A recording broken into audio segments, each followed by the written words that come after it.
Well, hello and welcome, everybody. This is your host, Ken D. Foster. I want to welcome you to our show today. We're going to be talking about the courage to awaken your inner well-being. What the heck is that, right? Well, some of you have well-being all the time. You know what it is. But some of you are kind of stressed out and worried about the future and concerned what's going to happen to your income or your family or your friends. You're in that space. And some of you have a real balanced life, and others have a life that's kind of chaotic, right? Things are happening all the time, and you feel out of control. Well, today, this show is dedicated to both sides of the coin. If you are already balanced and feeling in harmony, great. We're going to give you some reinforcement and some tools to uplift the way you are right now to even greater levels of harmony and peace. And for those of you that are feeling stressed, worn out, burnout, ready to maybe even hopeless, ready to quit, we're going to bring some amazing wisdom to the table for you today so that you have an understanding of what are the specific steps that you can do to really start feeling empowered, feeling having a sense of peace, a sense of harmony within you. Doesn't that sound cool? Well, I hope you're saying yes. So I am going to take a quick break, but before I do, I want to just give a shout out to a couple of our networks out there.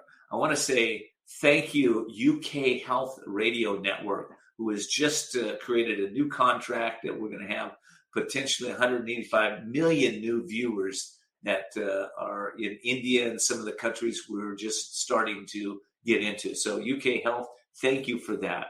Pizzazz TV, we're excited to be part of your network. Thank you. Flix TV, thank you. Pedopolis, thank you. Who else? Oh, there's so many. E360 TV, thank you so much for all you do. And also AM FM 247 and BBS Radio. We want to thank all of you. There's so many more of you, and I will thank you as we move along in the next shows coming later in the year. All right, I'm going to take a quick break. When I come back, I'm going to have a very special guest, and we're going to be talking about how you can up-level your life.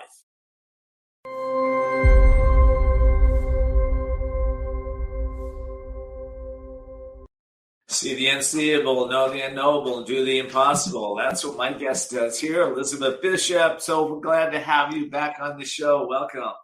Thank you so much for having me, Ken. It's really great to be back and to spend some time with you.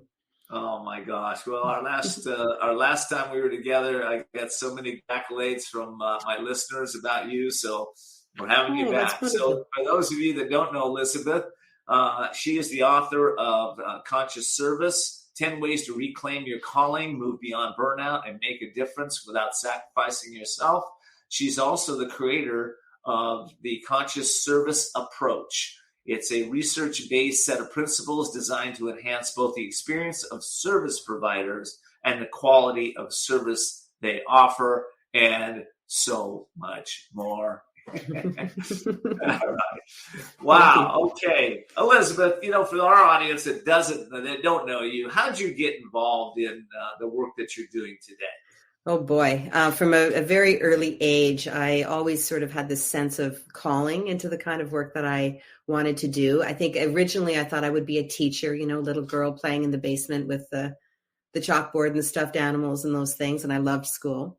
And then when I was a teenager, I read a book about a teacher actually who was working with a young girl who had different learning disabilities, different challenges. And I knew right then that I wanted to go into that kind of work. And so I went into developmental services and then brain injury, rehabilitation, mental health work, and then also in adult education. So I've been really blessed to work with amazing groups of learners over the years, people who are also going into human services work.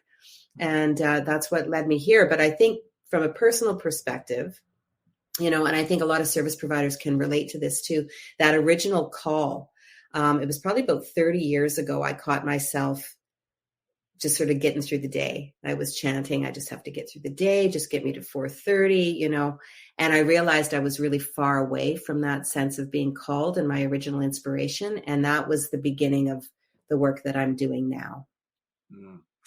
Well, there are people on the planet that wake up and they love what they do. They love the flowers outside their door. They love their car. They love their house. They love their life. They love their relationships. They love it all. But Yes. not everybody is there. There are a bunch of people right now, especially what's going on in our economy resets with the war, with the health issues. There's a lot of Yes. stress, overwhelm, anxiety, and uncertainty out in the workplace. So, I agree. with your work, how important is like joy and love? Let's just start there with Oh, your work. to me, such a big deal. And that's something that's really emerged in the last couple of years for me, that at the center of well-being is that experience of joy and fulfillment. And that really aligned for me as well as a service provider, because I think quite often we're very much geared towards giving to other people. We're hardwired to give, have challenges sometimes in being able to receive and being able to replenish. And we get really disconnected. Like that was the experience I had that I just described, disconnected from my own sense of joy and fulfillment. But it acts as such a barometer. Like I know that for me, that I'm doing what I'm meant to do, and I'm where I feel I belong, and contributing in a meaningful way for me when I tune into that sense of joy and fulfillment. And it also tells me about my own level of well-being in the moment. So I think it's entirely central to well-being. And I think joy is an expression of love. So I see that Yeah. connection there as well. Well, your work is around, helping service providers, you know, helping them to really provide this. Yeah. But one of the challenges with service providers is a lot of times they're overgivers. They overgive, and which creates stress and burnout and worry and a lot of other things. What's your solution to that? Well, for me, the turning point for me, and something that I know I talk with a lot of people about, is the experience of being self-connected. So really tuning in to our own internal energy. And, Ken and I, you and I just did an intention setting practice before we started this broadcast. And that's something that I do at the beginning of all of my classes and webinars and workshops with groups of people as well, to just set the intentional energy. And the other piece I think that's important, that goes along with being self-connected and kind of in tune with what's happening for us internally, is to become self-responsive, and being able to, respond to ourselves in the moment and use those opportunities to really tune into our energy and our thoughts and our sensations, and be able to respond with love to what's happening Well, internally. there's self-responsive and then there's self-reactive, right? I Yes. mean, a lot of people are just reacting, right? They're Yeah. reacting. Somebody says something and they react. Somebody doesn't say anything and they react. How Yes. do we get into self-responsive versus self-reacting? Well, and I like to think of it too in terms of self-responsive versus self-abandoning. Hmm. So I feel like sometimes when we have challenging feelings or thoughts or sensations or emotions, one of our first sort of responses or reactions, maybe better said, Ken, is to get away from it. We want to numb it. We want to not think about it. We want to put it on the shelf. And for people who go into, service provision with other human beings, that's kind of they're encouraged to do that. So people hear that leave home at home, leave work at work kind of idea. And I've come to realize over 40 some odd years now in this kind of work that that's actually impossible. What we want to do is integrate who we are personally with what we're doing professionally and how we serve in the world. And that can be traditionally and professionally, or it can be just with with our loved ones or people that we meet on the street. Right. Well, listen, I'm going to take a break, but when we get back, I want to talk about well-being in the workplace. This is a big issue right now. We've got a lot of people over the last couple of years that left their jobs. We have 1 in 5 people right now saying they're going to leave their job. So we'll discuss this when we get back to break here.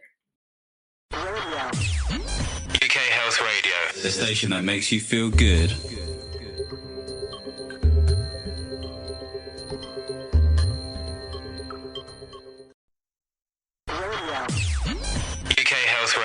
The station that makes you feel good.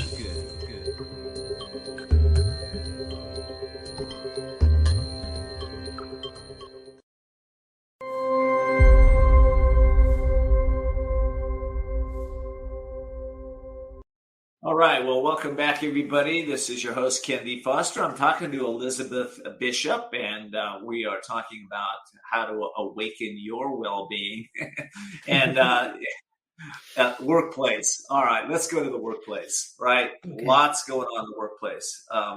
With your work in the in companies, how do we bring a culture of well-being into a company?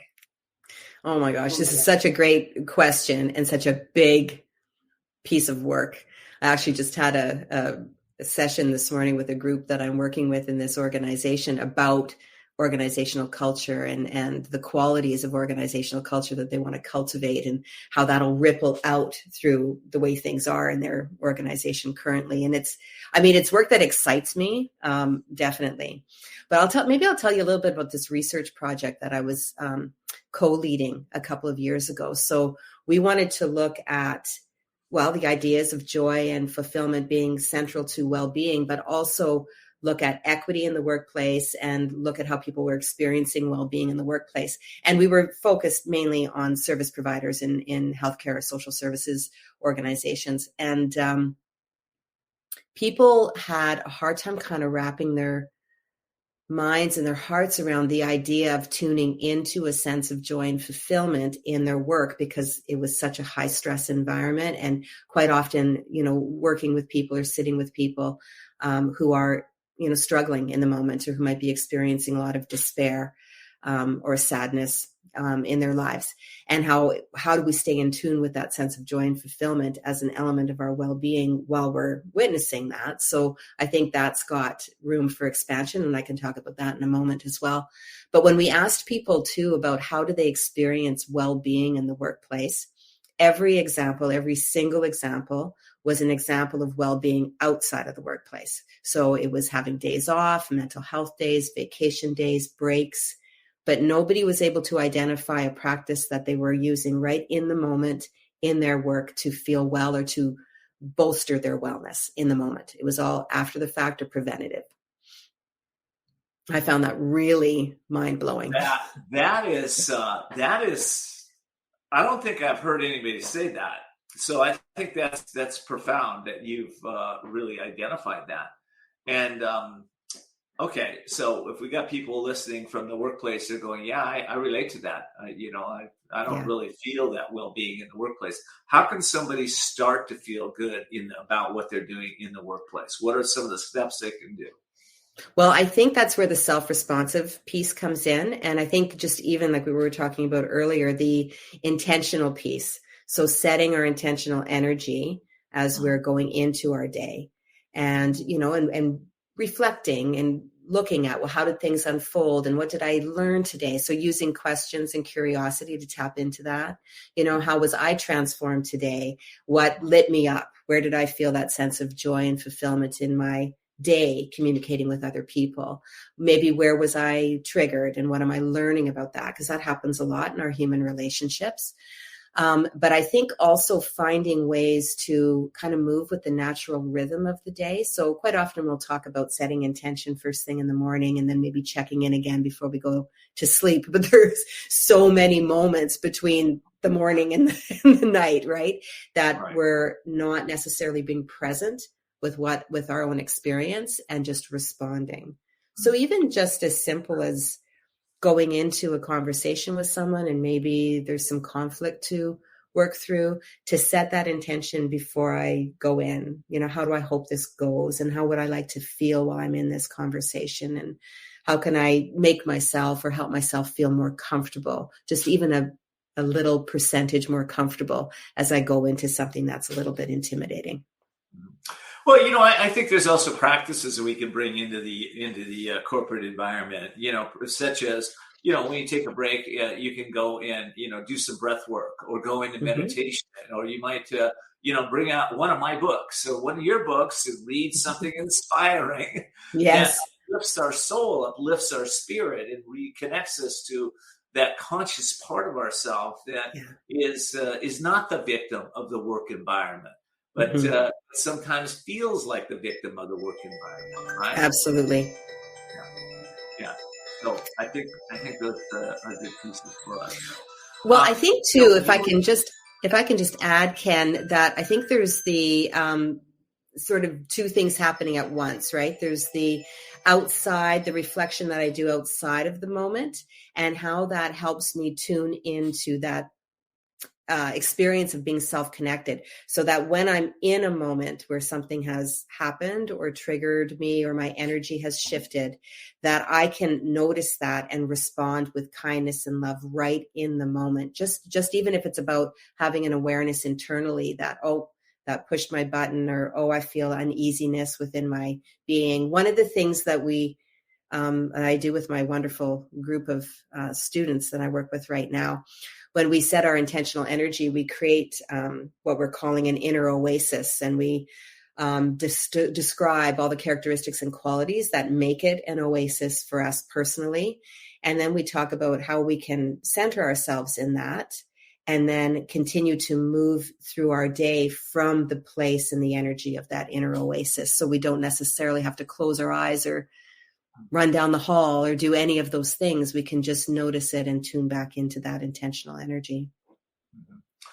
Well, I love that, and I think it's not only for the employees or the workers. This is for management and leaders also, because I think there's a responsibility, especially with so many people really questioning their work environments today, which I think is a good thing. Yeah. Questioning, what their purpose is, why they're at work, why am I working at this job, why not be over here and do something I love more? Is there upward mobility in this position for me with my life purpose, with my skills and abilities? People are really questioning today. And I think the old model, my buddy Stephen Covey was on my show not too long ago. He wrote a book called Trust and Inspire, and he talks about the old unconscious model of basically control and command. We tell people what to do, when to do, and how to do it, and then expect them to do it, as opposed to trusting and inspiring them. Mm-hmm. But I think that's on an individual level, not only on a leadership level. I think there's that trust and inspire. We have to do that to ourselves daily. What's your comment on that? I completely agree. I think it's the integration of the personal and collective. So I think if I'm talking to service providers, for example, as individual service providers, then how are we kind of fortifying ourselves, strengthening ourselves, tuning into what we know brings joy and fulfillment so we can contribute from that place and share what it is that we would like to do. And then how does the leadership and the organizational structure and system create space for that to be received and create opportunity for it to be expressed? Because to me, I just imagine if everybody was getting up in the morning, like you were describing, loving life, feeling thrilled about what they were going to be able to do that day and how they were spending their day, engaged in the process, invested, and taking care of themselves, then what kind of systems and culture would we create that way, as individuals? Well, I believe that and I know, it's not a belief, I know we would create amazing places to work where we feel inspired and we feel joyful on a continuous basis. Now, as you and I both know, it's not about, environment is very strong. Environment's stronger than a lot of people's willpower, in fact. Mm-hmm. So our outer environments in the workplace are important, but the inner environment is even more important from my point of view. Right. Yeah, I agree. Yeah. Okay. Well, listen, I got to take a break. When we come back, I want to talk to you a little bit about your book that's out there, and a little bit more where you see conscious evolution of the workplace going in the next few years. So we'll be right back, and we'll be discussing those things.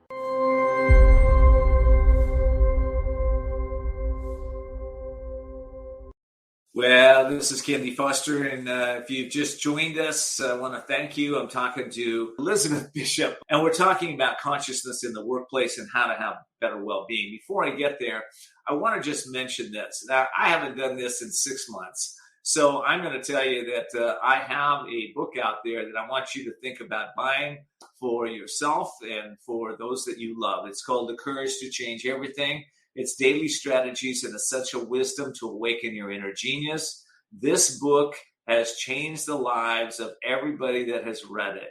Why? It actually changes you as you start to read the words and start to apply the energy that is in this book.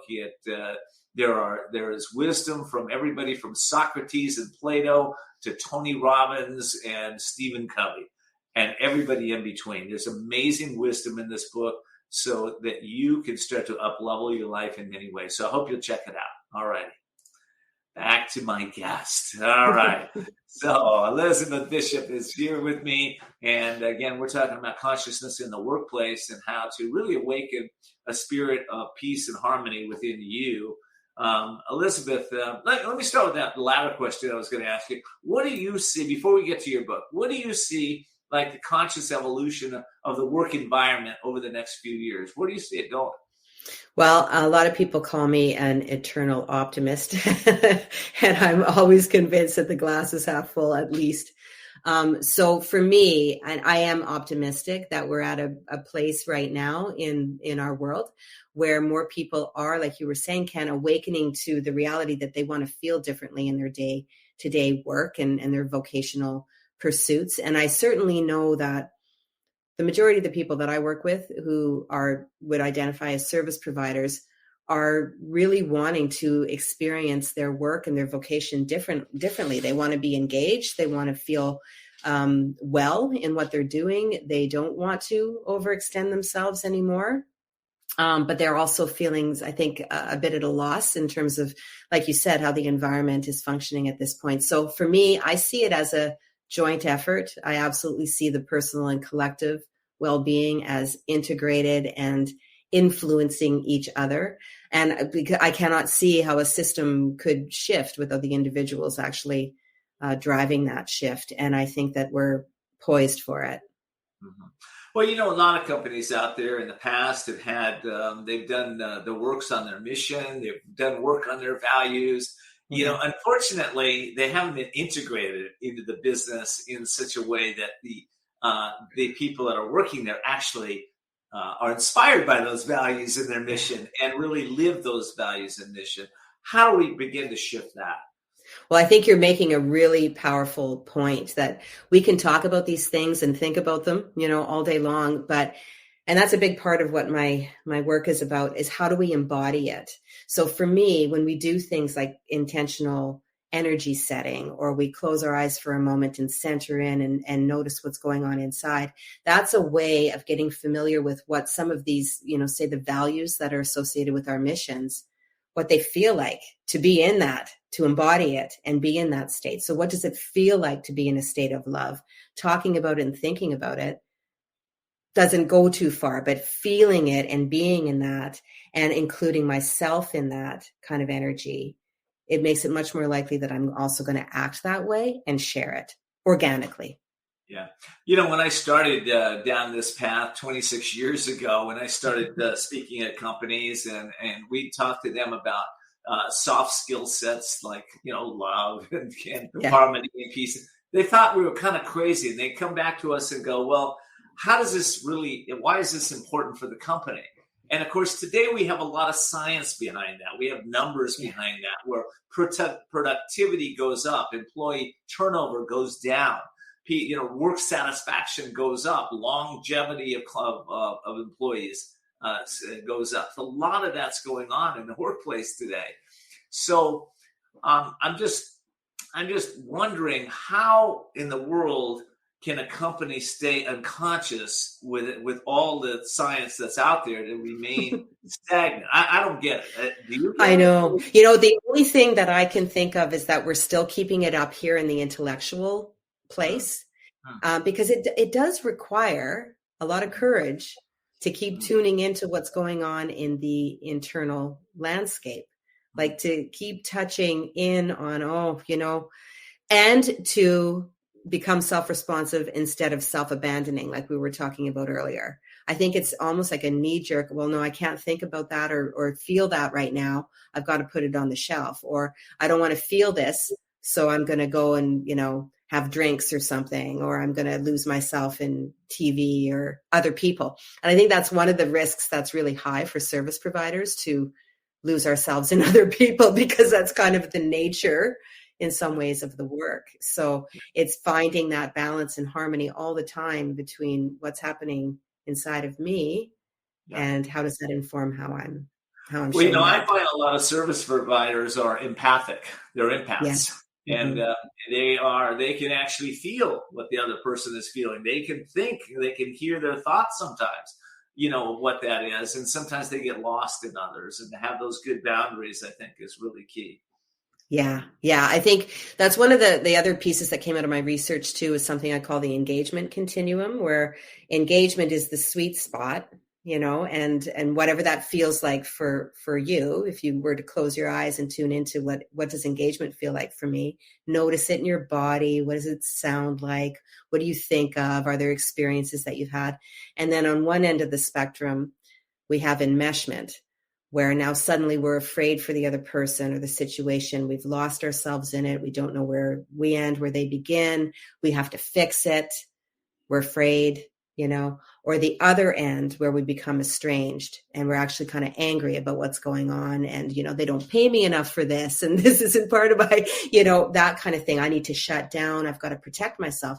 And it's a natural kind of continuum that I think that we exist on.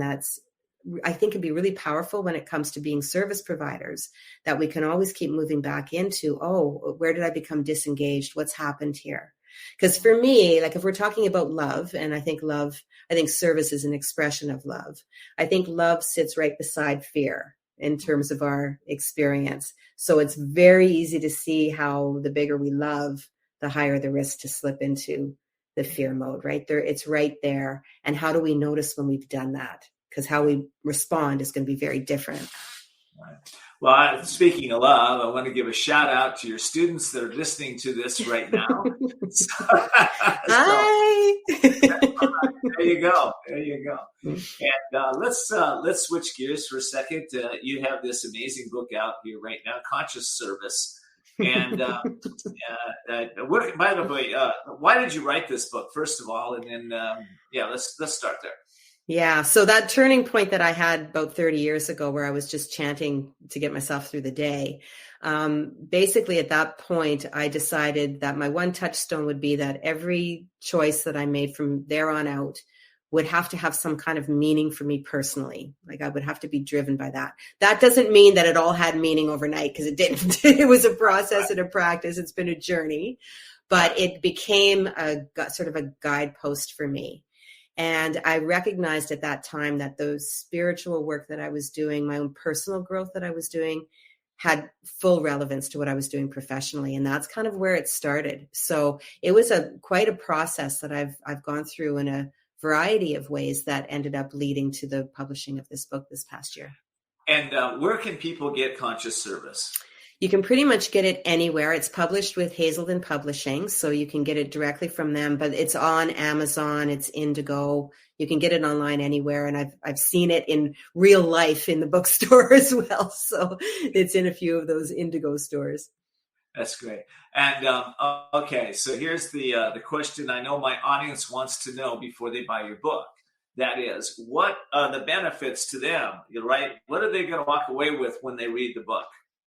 Well, I think they're going to walk away with a lot of the different kinds of skills and strategies and mindset curiosities, I suppose, that we've started talking about already today. The book is structured very much, the foundation of it is in the conscious service approach, which came out of my research, and which is very fluid and interconnected, really interconnected between the self and the relational space, let's say. And the book is structured the same way, where you can enter anywhere. You don't have to start at the beginning and read through to the end. You can open it as a meditative book if you wanted to, or you could look at the table of contents and jump into a space that feels like it's calling you.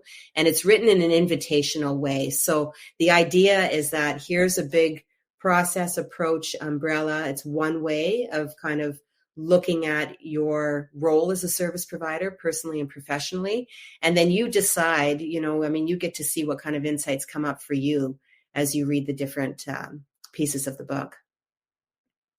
Okay, well, that's that. You answered it very well. That's awesome. Good. Okay, well, listen, I'm going to take a quick break. And when we come back, I'd like to talk a little bit more about, in fact, I'd like you to define even more for me a conscious service provider as opposed to an unconscious service provider, and Okay. how we can move into more understanding of what that really means. So we're going to do that. We'll take a quick break and we'll come right back. UK Health Radio, the station that makes you feel good.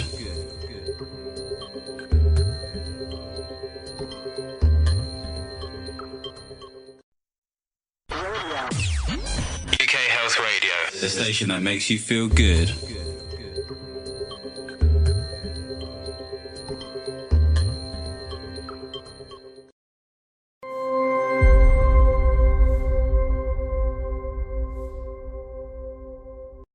Well, welcome back, everybody. This is your host, Ken D. Foster, and we're talking to Elizabeth Bishop. What are we talking about, really? We're talking about consciousness in the workplace. We're talking about creatively bringing love into the workplace and some of those other soft skill sets that may really transform your experience at work from a place of burnout and stressed out and worry and concern to a place of joy and happiness and fulfillment.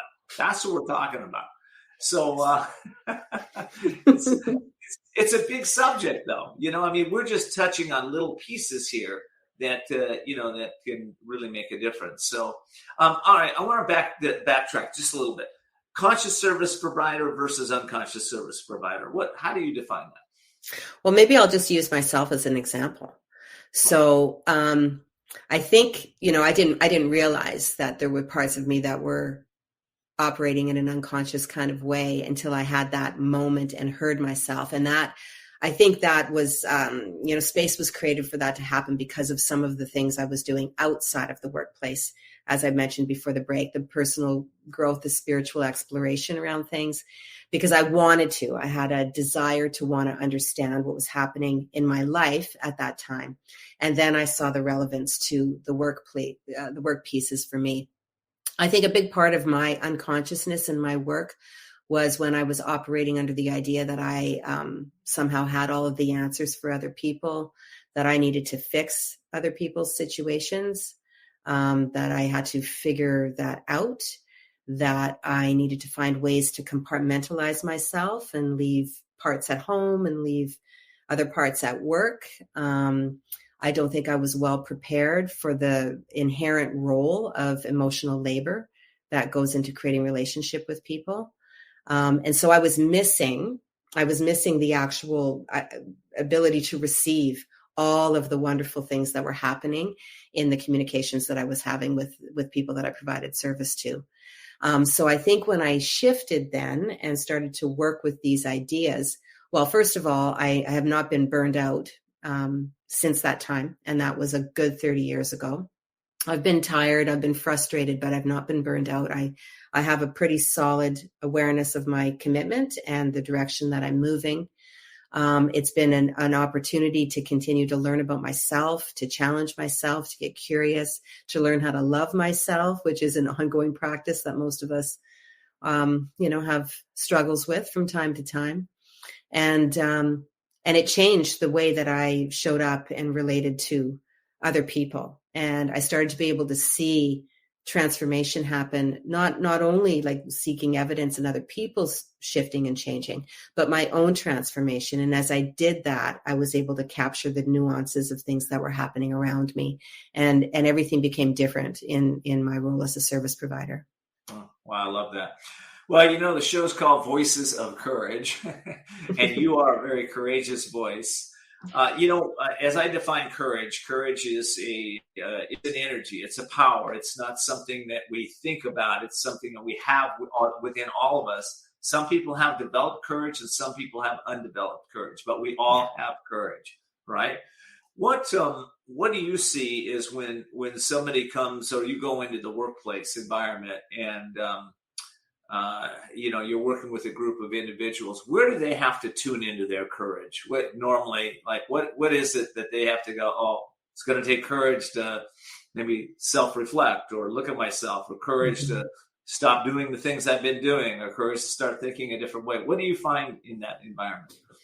I find that, well, and just even recently here in a recent conversation, that it's sometimes just the courage to believe that things can be different, to open up, especially when there's a lot of dysfunction in organizational space, because I think it's natural, it's human to want to protect ourselves from being, at the mercy of other people.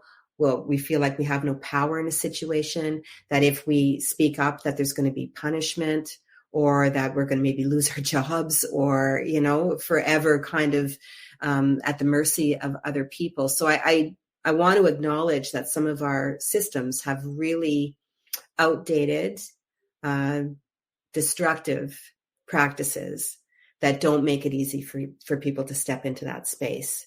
So I think that that's one of the biggest things that I'm seeing, is the courage that it takes to say, I'm going to create my own inner safety and security. And I'm going to take the step that I have the resources to take today, and focus on what's happening for me in my own internal transformation, instead of waiting for other people to change and tell me that it's okay to do it. I think it takes a ton of courage to do that. I think it takes a ton of courage too. And I think it takes a ton of courage to stop blaming or thinking that the other person is causing this. I know people that have gone through 3 marriages, all of a sudden they figured out, oh, it wasn't about them. It was about me. And as soon as they change, now they're in a relationship for the rest of their life, right? It's the same thing with companies. It looks the same way. Oh, it's about them. Oh, look what they do. Look at these policies. Oh, it's about this person over here that I can't stand. Yeah. There's always somebody in the company that's a little funky. I don't care where you work, But if you frame it as I can't stand them, as opposed to they're a little annoying, right? That's a different energy. It's a different energy. It is. And if you take it a step further and say, okay, so this behavior annoys me, but now the annoyance belongs to me. Like the button is inside me. And so what's going on there? Because like what you just described, right? Common denominator. We're the common denominator in all of these scenarios. So it's an opportunity when someone pushes at that, quite often unknowingly too. It's not often someone's masterminding this and trying to bug us, right? But when we notice that happens, then we have the opportunity to really get curious about what's going on for me. What's the story I'm telling about that? And how long have I been telling this story? And how can I see it differently? And I think it takes courage, but I think there's so much freedom that lies on the other side of that self-responsive, personally responsible behavior. Boy, isn't that the truth? Well, I'm just going to mention this audience because we're having this discussion. If you go to kendfoster.com, on the website there is a complimentary release process so that you can let go of your triggers, your traumas, your dramas, your guilt, your shame, your remorse. And so you're not triggered so much in the work environment. Take you about 3 hours to do it. It's my gift to you, kendfoster.com. So awesome. I thought I'd throw that out there. Wonderful. Wow, this is deep. This is a deep conversation because, once you understand that somebody's, that somebody triggers you, but you're the trigger. Now we get to do the inner work. Well, where did the trigger come from? And, how many times have I been reacting this way? Whatever the environment, at home, at work, at play, right? That's deep work. It is. And I think some of the, sometimes the triggers for service providers can be, say with colleagues or with leaders in the organization, they're triggered because they feel that they're being underappreciated, undervalued, overlooked, don't have a voice. So there's those kinds of things that happen around self-esteem. And then when we're working with people who are potentially going through challenging situations, which is common, in service provision, in those systems, healthcare and social services, we get triggered because some of our own old wounds get poked at, right? Or erupt for us. So there's so much wonderful opportunity in those moments for more healing, for more growth, to embrace that. Again, something that takes so much courage. But to me, it's one of the sort of fringe benefits of being a service provider that we don't talk about. I love it. It's certainly not a motivation to be a service provider, but it's a benefit. Exactly. Being a business strategist and life coach for 26 years, I've kind of come across a whole bunch of different ways to maybe Some of them are temporary fixes, but some of them are, deep work, right? I just gave somebody, the audience what they could do if they want to do a little deep work and really clear some of this stuff, especially before the new year. But, we can also stand back as an observer. And we can, one of the things that I look at, I got it from a guy by the name of Gary, Access Consciousness. Gary something or another. Gary Douglas. And he would just say, when somebody's pushing your buttons, just look at them and just say to yourself, interesting point of view. So you don't have to take it on. It's just another point of view, right? Exactly. I love that. And I love that. And the other one I get is be the observer. Stop being the reactor or the responder even. Just be the observer, right? And grow your ears. Yes. And then let the feelings flow through. We talk a lot about that too. Let the feelings flow through, because again, a natural reaction is, I don't want to feel it. I don't want to feel it. We think it's going to last forever. A colleague of mine and I were just doing a workshop, and we were talking about that the science does say, and I don't know where the science comes from, I can't quote anybody, but that when we sit with our emotional energy, it will usually move through in about 90 seconds. 90 seconds. It might come back, but for that moment, it's about 90 seconds. Yeah, about 90 seconds moves right through you. Yeah. That's a few breaths, what you focus on, you feel. So, if you're focusing on all the things that you're going to feel them. I can guarantee it. Anyway, okay, we go on forever. We're good. I want to say Dr. Elizabeth, but not quite yet. You will be there, I believe, next year. Anyway. Ooh, we'll see. Attention. All right. I know you're working on your thesis, so. Yes. Thank you so much for being on our show. I really appreciate it. Thank you so much for having me. What a blast. I had a great time talking with you again today, Ken. Thank you. All right. Thank you. And my audience, I want to thank you for being here. This is how our show grows. It grows because of you. So please tell your family, friends, and colleagues about the show. You can get all our replays on voicesofcourage.us. And until next time, continue to look for and see the unseeable, know the unknowable, and do the impossible. Till next time.